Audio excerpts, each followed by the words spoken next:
Welcome back to another technical video. Today, we're going through your question, answering it, and hopefully finding that solution you need. Guys, remember to stay just a little bit crazy, just like me, and hopefully get to that resolution. Now, let's get on to the video.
And that's it, guys.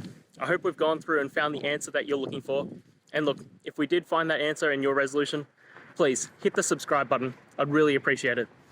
Now, until the next time you need technical videos, I hope you have a good one.